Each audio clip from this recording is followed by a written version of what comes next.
Good evening, everybody. Welcome back to 22 Panels. Dr. Edgar Ramos has joined me co-hosting again tonight. I mean, you're becoming almost my most common interview partner, Edgar. I don't know if you realize that. Um, and back again tonight, and why Edgar is here, he's just like, you got Doug Wagner again? I got to talk to Doug Wagner more. I've read even more of his books, and he's batshit crazy, and I love it. I think that's what you said. I paraphrased a little, Little but paraphrasing, but very close, very close. how's it going, Doug? Doing great, man. Thanks for having me on the show again. It's always fun to have you on and like when Fashion School Serial Killer wrapped up, I just went, ooh, we got to get spoilery. Um, so first, before we get spoilery, for those who were silly and didn't listen to you pitch it when you came on before issue one or right after issue one, whatever, or something like that. Give us the counter pitch. Oh yeah, so basically a fashion school serial killer, obviously the title kind of tells you all everything you need to know about to get started, but it's about It's Ren. about a cookie baker at an elementary school. Exactly. Yep. Okay.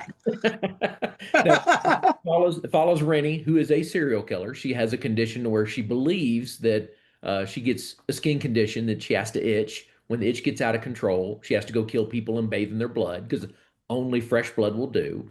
And she decides that she's going to go to fashion school because she likes making clothes out of people. Now, quickly, Dr. Ramos, is this a real condition? Interestingly enough, there is some conditions tied to it, which is going to be some of my questions for Doug today. Well, I'll start with the easier one. Did you have particular inspiration, true or not, historically, that inspired this character? Oh yeah, I mean historically this is all based on Madame Bathory, who's like one of the first probably documented, and still it's all rumor, so it's kind of cool to read about her. But like she was, a royalty, and they think she might have had thousands of people killed, and that she did bathe in their blood. And so It's that was good to kind be of like, king. yeah, that was kind of like the beginnings of like, when I was doing research on serial killers, that I bumped into to Bathory, and it kind of started the whole like, well, why would somebody bathe in blood? And like, because I mean, I'm a little bit of a germaphobe, so like bathing in blood is like the opposite of what I would do. I'd feel dirty once I got out, but like, why would you do that? It's a skin condition, and of course, then you look at like historically, like there's always been characters who bathed in blood for one reason or another, and that just kind of intrigued me. And then Fountain of youth. So the next part. It had a flavor that I'm like, all right, I'm thinking that. How about if I can toss a name out there? Ed Gein. oh yeah, yeah, Ed Gein's he's actually one of my favorite to read about because he's just like so. For half a second there, I thought you were going to say he's a hero of mine. No, no, not a hero, but like he's a fascinating character. Like, I mean, just like this massive mountain of a man and hyper intelligent. And like when you're reading interviews and stuff that he's done, like you're like, I think he wanted to get caught so he could tell everybody. It's one of those things where I think he might have gotten bored with getting away with it. Like it's like, well, I'm done with this phase of my life. It's time to go to prison. And it's yeah, just a yeah, but yeah, definitely some influence. When you're reading about serial killers, all that stuff kind of influences you one way or another. Oh yeah, it leaves an impact, if not a scar, for sure, for sure. Yeah. And you can definitely see the Ed Gein in the character when making the suits, making the excuse me the fashions out of it. It's like, I'm like I think I know where this is coming from. And I mean we have characters such as Leatherface that kind of inspired that. But I'm like, oh wow, but your twist on it was I think what's really made it much more intriguing to see. So those are my starting questions, is to see what was inspirational for you with these particular characters. Was there a person that you modeled her overall artistic abilities from? No, not really. I mean, that just kind of came from, being a fellow creative, and once you dive into kind of like the fashion school scene and fashion itself, like you get all these really unique characters. I mean, yeah, fashion is creativity, but like it's so different than I think probably like music, writing, comics, TV, all that stuff. There's a different slant to it that really intrigued me there. And so like once you jump in there and you're kind of like, okay, let me dive into this it starts, kind of speaking to you. You're like, okay, this is pretty cool. I'm going to follow this path. So what's funny is that Right. the thought that came to my head is creativity borders insanity, Yeah. and that's kind of what I was just like the duality with Borders. oh I it's mean, I feel like one they're and the like the same, lines. blurred. Yeah. And it's funny because looking at that character, it's like, is it a duality or is it that border and that battle of, you know, crossing that line is kind of the influence. So looking at what the inspiration was is important to see like the makeup of this particular character. So it's nice to hear actually from the writer who inspired this character because it's still a unique character no matter what. A I, very good amalgamation of different people. I have a question that goes with this, we can't call it the material trilogy anymore because we're up to five, and it's not strictly materials. Um, but the material universe, I guess, because I mean, fashion school still deals with materials. Oh, yeah. So the material universe, um, something I've noticed is that the killers are less lone wolf than we normally think of serial killers. They all either have or want bonds, and they all have or develop some sort of code of like morals. They like need to. I mean, it's weird because they're not like Punisher type vigilantes where they've got the morals and it's like, oh, I'm gonna go kill all those people. They're like, I need to kill people, but I'm gonna try to kill bad people. Right. There's You always know. there's always a code. So how like how does that I mean, was that something that was there all the way at plastic on purpose, or was it something that just developed stronger as you went? Yeah, talk to me about how we have these serial killers that somehow we're fucking rooting for. Yeah. I mean, for me, and it started all the way back with plastic. And really what I wanted to go for was the like, in Edwin, he's retired at that point, when we get to that story. And because, he obviously had killed people before, he met Right. Virginia and those kind of things. And He it, had a particular set of skills, yep. and And, and try to make them likable, they kind of have to have some sort of code, whatever that might be. Dexter kind of follows that same path, and so it was one of those deals where I really wanted to lean into like serial killers are horrible people, but there are worse people, in my opinion. And when you start leaning into that, sometimes we got silly with it, like when Edwin kills the guy who kicks the cat, and that just speaks to me like, I've only ever been in two that fights as an older adult, and both times it was from somebody abusing their animal. And that I was totally, I mean, my favorite thing about John Wick is that if they hadn't shot the dog, they wouldn't have unleashed the monster. oh yeah, totally. I mean, don't get me wrong, he loved that car, but if they'd taken the car and not shot the dog, he Yep, probably would have shrugged it off yep, and gone and bought a new car. yep. And so it's just, it's one of those things where it's like, with Rennie in fashion school, like, most of the people we had in there were just not good human beings. They were horrible. Yeah. They And were to me, like, horrible. again, like there's worse people and you can do worse things to somebody than kill them. I know that sounds Yeah. in my opinion. I mean, One of, I mean you're reminding me of one of my favorite West Wing scenes.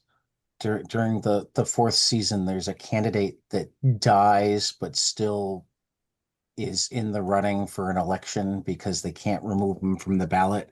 And in a press conference, his campaign manager's treating it normally, and he gets the question from somebody way far away from the district, you're treating this like it's normal, but isn't there something a little weird about your candidate died? And he goes through a list of what the opposing candidate has done, and she's like, okay, what's your point? There are worse things than not no longer being alive. yeah, um which I mean, it's true. I don't advocate violence in any way, shape, or form, but like, there's some really awful people out there. Oh yeah. And so, and for a lot of those, as I'm sure you guys have picked up, like some of those are my idiosyncrasies. Like Yeah, don't kick a cat. don't kick at the cat. I Yeah, don't kick my cats. don't I sexually love my assault cats. anybody. Those, the basics. To me, I like mean, I've been known to toss my cats across the room, but only from heights that I know that they'll land on their feet, and only when they're being serious, serious brats. There's rules to this game. There's definitely rules to this game. yep. How do you see, if you don't mind me asking, this universe that you're creating? How do you see, well, excuse me, not how, where do you see it going? And what do you call it? Well, I mean, it's been called the Material Trilogy. We also, a lot of times, Daniel, I will refer to it as the plastic verse because, plastic is what kind of got the whole thing started. Right? And so, that's that we refer to that. And honestly, like for us, we're just going to keep playing as long as people buy the books. Like we love this little universe and we love playing in this dark comedy horror space. And, for us, it's just keep, as long as the stories keep coming, we'll keep doing them, you know? Oh, they're great, and I really love that the flaws of the characters aren't always just that the fact that they're serial killers is that they have an abundance of other flaws as well. When you think of like Click Click Boom, the mutism, like that was a very unique aspect. Then you have Vinyl, which really touched me is that, Alzheimer's and playing the music. Like, what was the inspiration for creating characters with such unique, for lack for a better word, flaws? Because I enjoy that, to be honest with you. Like, I mean, when I'm reading stuff, I bumped into the dementia thing and how music helps, you know, Oh yeah. I used to use it all. I before I was a teacher, I ran dementia units, yeah. and music was one of my most valuable tools, whether it was playing it or talking about it or leading sing-alongs or bringing in entertainers, the ways you could unlock people that were otherwise often not there by playing music was just astounding. And then honestly, with like Sprout and Click Click Boom, like that was just a character that when I first envisioned her, she only communicated through Polaroid pictures. And I was like, well, I have to make that make sense. Why would she do that? And I was like, oh, she's mute. And she was raised by somebody that didn't have the resources to like help her with sign language or, doctors and that kind of stuff. And so that's the way she learned to communicate. And so, dude, it's, these ideas just kind of like, you're driving down the street and they come to you, if you're lucky enough. The They don't music, come to me, so I don't know. Like, Please, please, please be careful with that. Driving down the street, having some of these ideas come for you, I'd be very worried about pedestrians. I see a mute person that likes Polaroid pictures. Yeah, I don't know. I don't know how that comes to your mind. That's I guess that's the beauty of being artistic is that it does come to your mind, with such I think realism to it as well. Like you see it. I think what you said is that you see these characters or your experiences with some of this stuff helps formulate and shape a basic character that you already have in your mind. Is that safe to say? Oh yeah, yep. And another aspect is I like to kind of lean into and we've all seen it too, right? Like there's amazing people who are handicapped or they lost both their legs and they still have an amazing life that accomplishes a ton of things. And I kind of like to lean in that aspect too of like, hey, just because a character is mute or a character is going through dementia doesn't mean they can't still be a powerful person and have an impact on this world. Definitely, definitely. What does that say about you as a person? I'm hoping that it means that I'm hopeful. Like I hope that everybody can kind of see past their own limitations because I do believe the only thing that really kind of holds all of us back is ourselves. That's always our biggest obstacle, doubts and fears and those kind of things. And I hope that everybody finds a way to get through those, and finds their true path into making a positive impact on the world. I would definitely reiterate that. I think it does show the hopefulness in all these characters because you make some of these characters who are they're serial killers, they're murdering people, and you make them lovable characters that you genuinely care for and have emotions for. I felt that the pain of in Vinyl. I felt his pain, like oh my God, Rennie's pain. like the bullying and the trauma, like it's just like, oh my God, like you're, like you just want to connect, you want people, like you just want friends, like you just want to be there.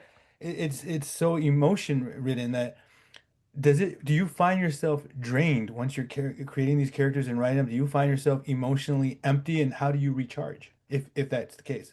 It usually on when it starts clicking, it's the opposite. Like when I figure out a character or like there's a scene that I know is going to be like it touches me or even makes me tear up. Those actually make me more excited. Like I get an adrenaline rush from it because I'm like, oh, this finally, this is finally coming to fruition. This is the way this character was supposed to be. So like it's kind of the opposite. It's like it doesn't drain me. It's more like it fires me up and makes me want to keep working. This is why then you don't go to bed till 7 in the morning, is that Sometimes, yeah. you find that your most inspirational moments is at night writing?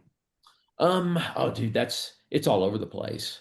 You just Um, get the thought and it just goes from there. yeah, I always refer to the muses, from Greek mythology as the creative geniuses behind everything, and you just never know when they're going to whisper, and then they never whisper when you're ready. They always whisper when you're not. And so it's like you're driving, like I said, driving is always a big one. If I'm taking a long trip, especially if I'm by myself, the muses and I will have conversations for hours in those instances. But sometimes it's just in the shower, or it's when you're planting a plant in the yard. You just don't know when they're going to talk to you. And it gets you. Yeah. You have a very creative niche area that you have developed, I think, and refined it excellently. I mean, you built a universe on it. Do you find yourself looking at a different genre that you have not written in yet that you feel like you want to dabble in? Oh, yeah. I grew up and always have been a huge science fiction fan. So science fiction, I would love to dive into deeper. It's so tough in comics. You have Science fiction. characters in your mind already floating around? Oh yeah, yeah. I've got ideas. I just hadn't had a chance to like jump into them and that kind of stuff. But like, because this one's been keeping me busy. I But can imagine. yeah, but yeah, I love science fiction. That's always been one of my biggest loves. But like trying to get a science fiction comic to do well is so tough. Like, besides franchise ones, can you name a whole bunch of them? Like, Saga. yeah, and Never Saga, heard of it. Never heard of Saga's like sci-fi fantasy. So like, That's true. yeah, That's true. yeah, it's one of the it. few. And Edgar hates it when I say that one too, anyway, because he's it falls into the category of comics that hit too close to home for him. So they're not escapism. I'm a huge fan of Ascender. I think that Yeah. was Yeah, Descender or Center. you're right beautifully. I just don't think Those so. also are on the sci-fi fantasy. Yeah, it was great. It was great. Yeah, I think that's Yeah. a good sci-fi thing. That was good. Definitely. I could see Rennie going to space. And finding life on different planets and kind of struggling with uncuttable skin or something. I don't know. There's got to be a motive somewhere. Someone's got to Yeah. go to space. Yeah. See, my random question is I actually like most of the time when I talk to you, I think I forgot the last time I wind up pulling up the 12 gauge website. It seems like every time I somehow will come across a book that you did that I didn't even know about. And I don't know how that happens because particularly over the last few years, I've been like Doug Wagner, I'm on top of it. Yumi, Spy Fatale, Oh, Battle yeah. Royale looks amazing, and I didn't know it existed until about like 3 minutes ago. Yeah, that's a book I did with Hoyt Silva. He and I were friends for a while back. And basically he wanted to do like an action book, with some spy references and of course Hoyt and I are going to take it a little bit of a different direction. But it's like a spy fatale, kind of like the reverse James Bond. And Okay. and we just had a blast, like, a lot of strong music influences in that one. And we just wanted to do something that was kind of the best we could do is of doing hip and cool and over the top action all at once. So he does though do other genres. I mean, that was, and like, is Thomas Rivers still just one issue? Oh Or yeah. have you guys gotten back to that? Because I loved that. I kickstarted that. And then of course your trilogy. And he definitely does crime stuff, Edgar. Have you not dug yet? I can hook you up with crime stuff. I read all, well, everything my shop has on Doug. I've Okay. everything in my box, and I just grabbed it and have read it. There's some things that they didn't have yet, and Right. Because there's like The Ride and there's that one. um Hard Place. Hard Place. That was the one that I was about to say. And Narco. Yeah. Narco was your first one with Hilliard, wasn't it? Oh no, no, Narco No. was Narco's technically in the classic verse. Oh wow. Yep. But it was we wanted to do a Hitchcock inspired story. So instead of Okay. doing, kind of like our normal serial killer as the hero, this one was more Hitchcock influenced. Yeah. It's fantastic. You were kind enough to send me a reader copy of that. That it took me way too long to actually read, but when I did, I went, why did I think actually the reason it took me so long is for whatever reason I thought that like Thomas River, it was the single issue of something that I was going to want more of. And then I finally got to it. And I'm like, oh, it's a whole graphic novel. Awesome. So yeah, this may be news to you, Edgar, but Doug Wagner, talented guy. Oh no, I see that. I'm I'm messing with you. I can see that. Now, I was looking at what genre he would like to get into that he hasn't Yeah, gotten. yeah. Yeah. That Yeah. was fair. Yep. Like I said, I've always wanted to do science fiction, and that's the one that keeps evading me. Have you read Know Your Station? No. That's Sarah Gailey and I always forget the artists. I had them both on multiple times. I Uh, put a copy right next to me not too long ago. I think I just cleaned Sarah everything. Gailey and Liana Kangas. Um, Know your station. yeah, Know Your Station. You should read it. You're gonna wish you wrote it. It's a serial killer on a space station Oh, that's fun. Yeah. with some really interesting twists. I'm telling you, it can be done. Oh, Yeah, yeah. Doug, you got this. I'm telling you, you you got it. got this. I just, There are many good sci-fi comics out there. Oh yeah. And if all else fails, I can hook you up with the Star Trek editor. yeah. I mean, I'm a huge Trekkie, but that's my love, not necessarily my, one of those I'm like, oh, I have to write Star Trek. I just enjoy it as a fan. Yeah. Yeah. Yeah. I just I've become a Trekkie because I have a friend who's a huge Trekker and then got tapped to write Star Trek and he like nearly pissed himself. I'm like, well, I guess I have to go learn about Star Trek. Yep. You Gotta read. know, I mean, that's actually one of my weird things. The more people I get to know from doing this is like I've always been more of a I like the creator owned stuff. I've only got so much desire to go after most of the franchises. Hmm. Star Wars being my weak spot, Daredevil being my weak spot, but like even like Marvel DC, other than Daredevil and Star Wars, there's like no character that's just automatically on my pull list. Some people just have to have every Bat book or every Spider-Man book. I've never really been that guy. Um, but the more people I get to know and the more I get to know their writing and whatnot, it's like, God damn it, you're doing Archie now? Wait a Yep. minute, I have to get into Buffy now? A G.I. Joe book? I have to read a G.I. Joe book now? And then I like them all. And as soon as I like them all, it's like, God damn it, here's this fandom that I'd successfully avoided for 40 years. And now you're stuck in it, deep in it. And now I need to know more because I know that I love this little work, but I also know that this little work was inspired by shit. Yeah. Same problem I have. Once I So, follow yeah, I was about to say, Edgar, everything that they have.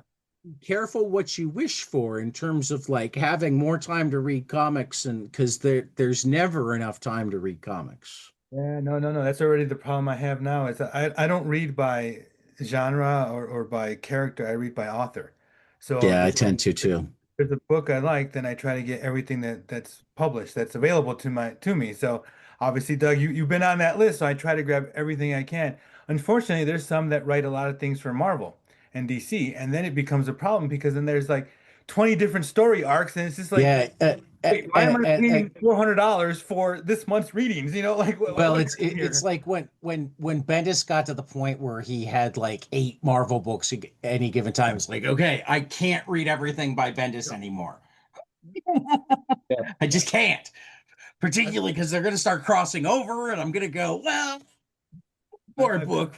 I've kind of made it a point to read writers' independent stuff. I think, and Yeah, Doug, you can correct me if I'm wrong, or Tad, I really feel like you guys put more of you in your independent created work, that I it hope they do. reflects more of the writer, and it's just a better read. Like we all know these characters are great, like with the mainstream characters, we understand them. They've been around for years, but there's such a up and down with these characters as opposed to, the shorter kind of independently driven characters that I think have much more emotionality in them for me. So I tend to focus on that, and then I try to only get a little bit of the mainstream stuff just because there's no, I mean, I would never finish reading everything. I mean, it'd Yeah. be impossible. I don't have the time for every single read. So you got to limit everything. So you got to pick and choose. So follow your author, follow them carefully. Yeah. I think what you're picking up on the indie scene is it's more the raw voice. Yeah. Oh yeah. It's Thank you. like, there's no way you can't, like if you're writing Superman or Batman or whatever character you're writing, obviously you've got to not only pay attention to what was done before you, but the editors and the company aren't necessarily going to go, hey, we're going to let you do whatever you want. We have to stay true to the character, and it's the character they see, not necessarily the character you might see or dad or me. It could be totally different. And so like they're like, no, this is our baseline. So it can affect your voice, as a writer. Like it makes it tougher to be like your full 100%. Not saying you're not trying as hard. It's just, it's not as free flowing as your raw voice. I also hope that like just because uh, you get more long-term pay for a jackpot idea that you own than you do for the work for hire, that if you have that phenomenal, earth-shattering idea, you gamble on yourself rather than putting it in a bat book. Yeah. I would I hope. mean, yeah, it can go either way. It's all, I It mean, can. yeah, it's like doing an album, honestly. Like maybe if you're lucky, one of those songs is a hit, maybe more, who knows? But like, Right. if you Never write, did an album either, Doug. Sorry. No artistic in here. You used to be a DJ. I could That's play other kind of people's music. artistic. There is an art form to deciding what comes next. yeah. Yeah, I definitely love the independent. I've been reading Cullen Bunn. Oh yeah. So I have his Deadpool, and I'm not a big Deadpool guy. That's just the character doesn't really grab me or nothing. I like Joe Kelly's Deadpool I think that was good, but I'm not a big Deadpool guy. But I picked up his Sixth Gun, and Mhm. that was amazing. Like so now I have a whole stack of things that I have to read of his. It's like I really like their independence. I like when you guys do your independent stuff because I agree with you. It's not that y- that you're not working as hard in like a big name book. It's just that you may be limited as to what you can do. Mhm. If I can be so bold to say it is that you may have some limitations as to how far you can go with a character that's essentially, and I'm air quoting for those that can't see me, not yours, and has a larger. Pretty certain nobody can see you because No, I we mean, only if they publish can, audio. I'm a very I attractive. can see you and Doug can see you. So yeah, so I stick with the big, stick with some, independent stuff. I definitely agree with that. Smart move. I actually, and I'm trying to remember, I know that you've done a handful. Okay, you did some Batman in there. Yep. I've done Because I Hey, knew that you'd done a very small handful of like other licensed stuff, but I didn't know how much you'd played in the big two. I think you've managed to make most of your career relatively on your own. Yeah, mostly create our own stuff. I mean, I did work for DC Custom, which is a different division than regular DC. And DC Custom does all the stuff like if you see an NFL Superman story on their website or whatever, that's all done through DC Custom. So I did do stuff with them for 10 years, and that's where like the Batman stuff came from. World of Warcraft stuff came through them. But like a lot of little stuff that like nobody ever sees or you'll ever get credit for, but it's like I still got to play with the Justice League and Superman and Batman and Wonder Woman, all these fun characters. Um, Again, even more so edited there because like I did the thing for General Mills that they put in their boxes of cereal. And Right. not only do you have to deal with the DC editorial staff, which are always great, but like then GM's like, General Mills is like, hey, wait a minute, we want it to be, for the youngest kid, we can possibly get to buy the cereal. And you're like, oh, Right. that changes how I have to approach everything here. No serial No, killers no, no in the serial cereal killer. box. Probably not. Probably No, not. no, no. So And with the, that said, is there a character of the big two companies that you would love to write? And if so, would you ever love to merge them in your universe? ooh, that's a tough one. The merging part's a tougher one. I mean, for me, I grew up an Uncanny X-Men kid. Ah, okay. So the Uncanny X-Men will always, that group of X-Men will always, What? Yeah, I was about to say, what's your team? yeah. I mean, my team is going to be the Wolverine, Colossus, Nightcrawler, Kitty Pryde, Storm, Yeah. Cyclops. Right. Like that new, when they finally Right. the Right. original Right. five bumped up. I love those, but but not to say I don't love the classics. I would be willing to mix No, it. no, no. I get it. Like But particularly anytime somebody says they grew up on something, that means that they've got it. I mean, that's essentially my X-Men team, and like there aren't enough of those other than when I grew up. They wound up all splitting off into other books, and it's like I don't know. I can't read 17 books. Yep. So I read a lot of the X books that have Kitty Pryde in them. Yep. And then, could I mix that group of Uncanny X-Men into the plastic verse? Absolutely. Mhm. Oh, I could. Yeah, I could have a blast with that. I, oh, I think I um, think uh I think Wolverine would totally be friends. Yeah, totally. Wolverine would be totally comfortable there. Yeah, Um, Rennie and Logan would be friends. yep. I could see Kitty Pryde being massively impacted. She's sees a whole nother side of the world. Yeah, it'd be fun to play with that. But yeah, Uncanny X-Men would be the one book for sure. And then when you start talking about like DC's a tougher one for me because like I would probably want something like Lobo. really? Okay. Oh, okay, you got to tell us the why Lobo. Oh, just because I love Lobo. Like I love Lobo as a character because he's just absolutely insane and unhindered and unhinged at any time, but yet he still has a code. Yes, he does. Yep. And being able to like, there's a little bit of sci-fi because there you could go anywhere you really want with Lobo, any planet, whatever you wanted to do. And he has And a motorcycle. I'm not sure that I've read anything that did a deep dive into his humanity.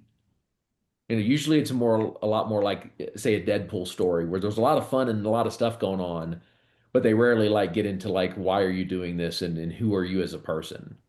And Lobo's almost always kind of just been a hammer. Absolutely. I'm not too familiar with Lobo. I mean, I like anytime they have him on a motorcycle. Uh, Yeah. Good. Lobo and X-Men. I can actually see They all of have a them. few motorcycles. Yeah, I'm a huge motorcycle guy, but I can see both in the Plastiverse. That'd be good. Hmm. Well, I think that's Do you going to be need great. a motorcycle in the plastic verse? Edgar can hook you up. I can even build one for you. We'll customize it to look like let's do Ed. I like Ed. Oh yeah, you like Edwin? Yeah. I think that would be good. Got to Okay. have And lots of. have you and Daniel already hatched the next plan? Oh yeah, yeah, we're already deep into it. Any When do we spoilers? get an announcement? Oh Any no, no, spoilers no, here? no. I can't give that stuff away until they I let me. said when? Oh, When? where? When do we get an announcement? Probably the announcement will probably be, uh, it'll depend, but I would guess probably February.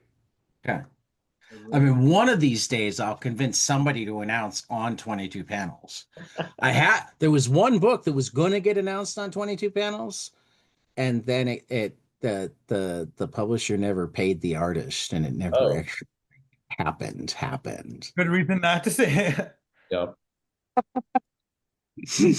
So, like, make certain that it's going to happen before you talk to me because I don't want to jinx anything. Oh no. I mean, it's happening. I mean, we're already like way, we're in the hundreds of pages, kind Oh, of. wow. You're That's that far oh ahead? yeah. So Daniel, when we solicited fashion school, we were already done.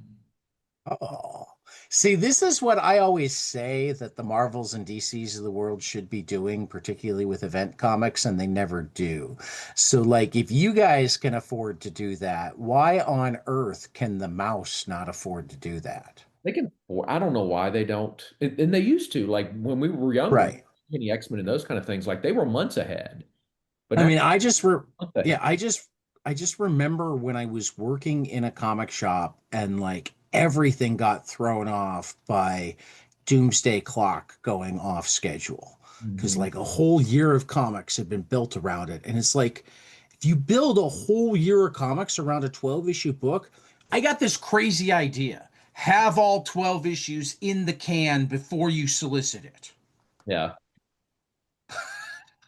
Yeah, I don't know why that changed and why they still think it's a good idea I think maybe they're trying too hard to be like, because things change as we know around the world Right.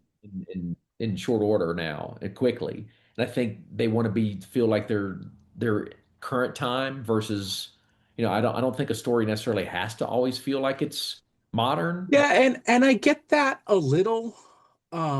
But that's where I'm like, they still have enough money that they could like retread or ditch a storyline and bring it back later because they wanted to, you know what I mean? yeah. Let's see.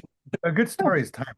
Oh A yeah. good Right. story can exist anytime. There's also, I mean, it's marketing. I mean, let's be realistic. It's a marketing technique in that let's make sure that we capture anything that's going on so we can have everybody join on the bandwagon and I mean, and I get it. I mean, it's good business. But it's also we don't want to pay the creatives a penny more than we have to, a penny sooner than we have to. That's why you And have and companies. that's the part that drives me up the wall. That's why you have your independently owned companies and independent creators that do it. I mean, that's why they exist, So it's, Yeah. I guess there's got to be some balance as well. I mean, I get it. Doug, okay, one more question. I know I sometimes ask a lot of questions and I apologize. No, that's what you're here for. You Finish know, one. it's the better I understand you, that it just helps me see when I'm reading the book going, okay, I get it. And when you need a diagnosis, he'll be on top of it. I already have it. It's already written, formalized report. Just tell me when to send it, I'll send it. So my question is, if you had to recommend three books, which three would they be? You mean comic books or Graphic novels, comics, three books, whatever yeah. your your choice. I mean that kind of You're starting to dig towards my last question territory, but not enough that I won't still ask my last question.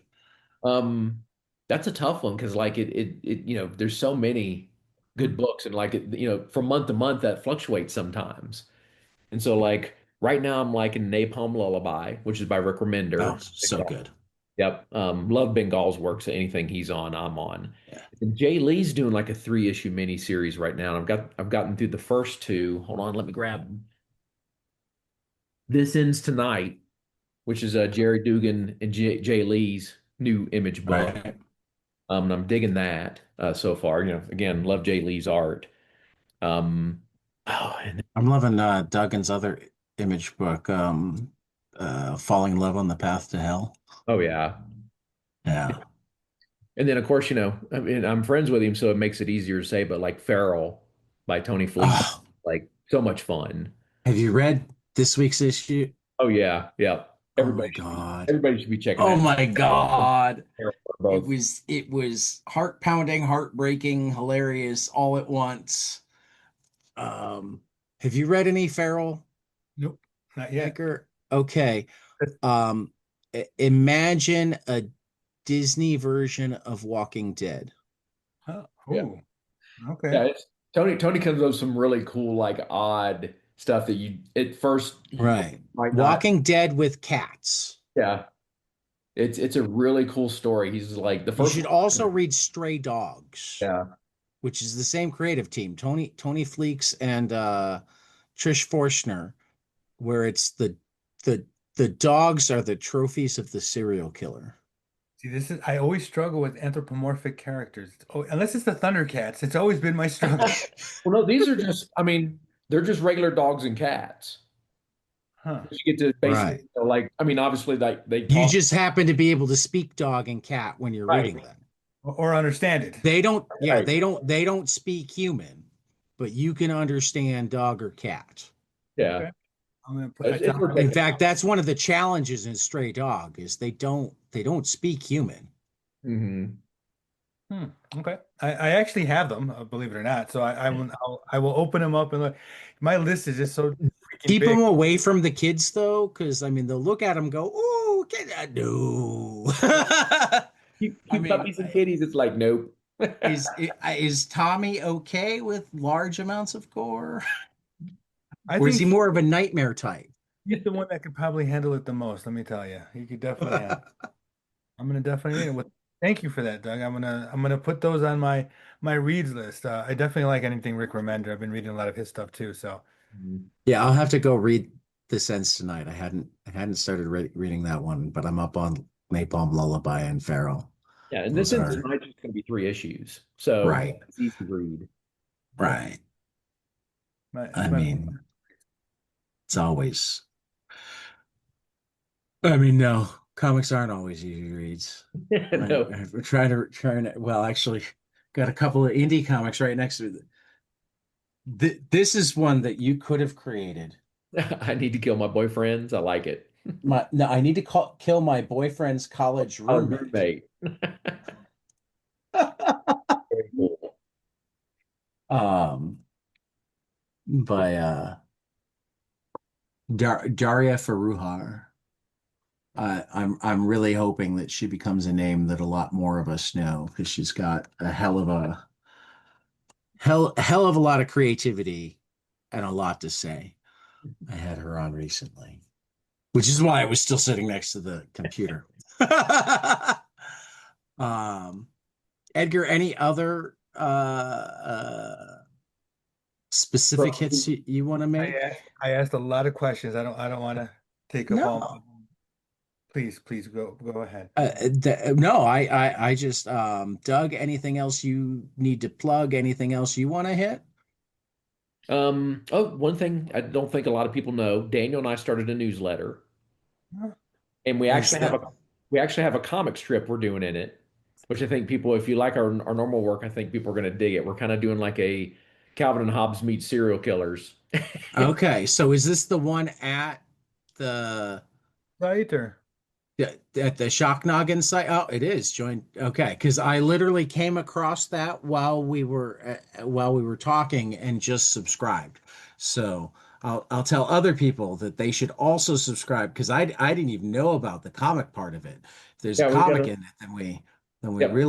really need to subscribe. This is at shocknoggin.com, which is Doug's website in general. But if you scroll down to the bottom, there's a spot to join the newsletter, possibly in the menu as well. No, you should add it to the menu there's just a in case tail people attached. don't scroll down to the bottom.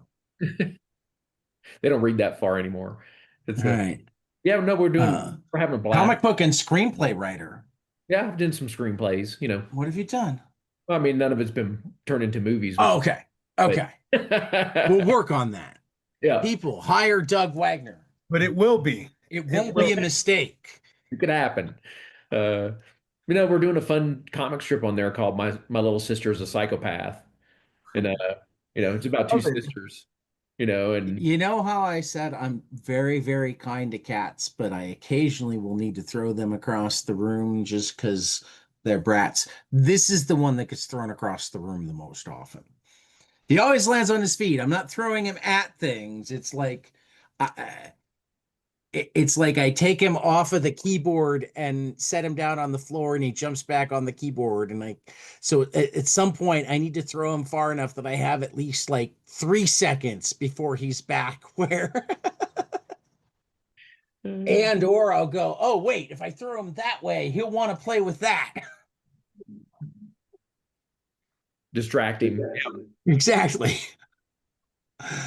Um, my required final question that you have answered multiple times, but as I'm betting you forgot it too. Everybody loves it and everybody forgets it, and that makes it the perfect final question.